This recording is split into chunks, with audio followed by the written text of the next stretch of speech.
In one of the previous videos, we learned how to set up an ANOVA problem, and what I have here is that same data set again. And if you remember, that basically involved designating our CTQ as a Y and our categorical input variable as an XC, and then we could click calculate, and we would get our result. What we're going to learn in this video is how to analyze these results at a basic level.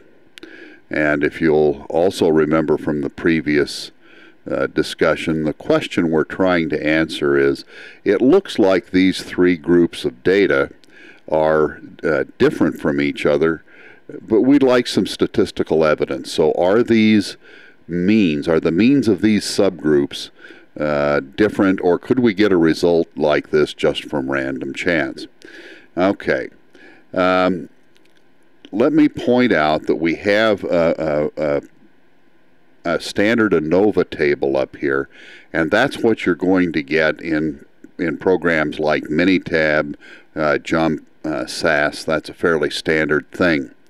What we're going to concentrate on is ways to get most of the information out without having to go through all that.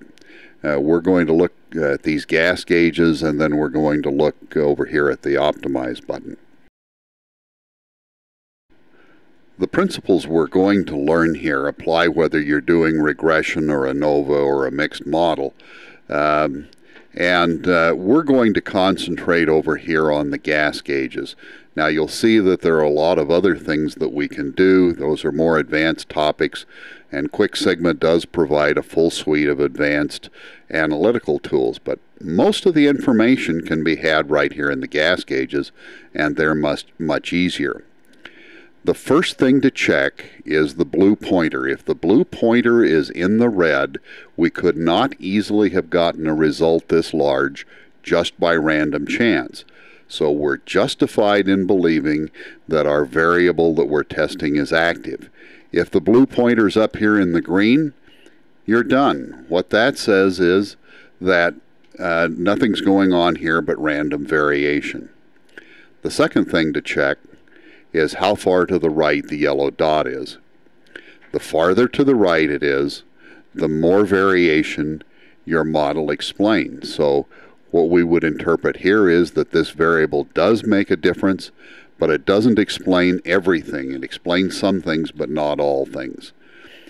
The other thing to be aware of on the gas gauges is that every time you do a statistical test, you're making assumptions, and if you're going to be thorough, you need to check those. Well, QuikSigma knows that, and it does that test for you. One assumption is that the residuals, what's left over in the data after you subtract out your model, are normally distributed. And here's the test for that. If it's in the green, you're good. The other test is that the subgroups have approximately equal variances, or that's the standard deviation squared, and so we check that. So blue pointer in the red, the yellow dot somewhere up off the ground over here, and two sliders in the green mean that we have a pretty good model. The other very useful tool in this is the optimizer. If I click on Optimize, I will see dots that represent the means of those subgroups. Okay, and I've got a vertical dotted line here, and I can drag that to any of these conditions. Okay, whoops, come on, get hold. And over here on the left, it will report my output. Now, so that we can see how much variation to expect, there is this normal distribution that's drawn here, and that the ends of that show you plus and minus 3 standard deviations. The other thing that's kind of nice is that I can put in an upper spec and a lower spec like this, and then I'll have to hit calculate again.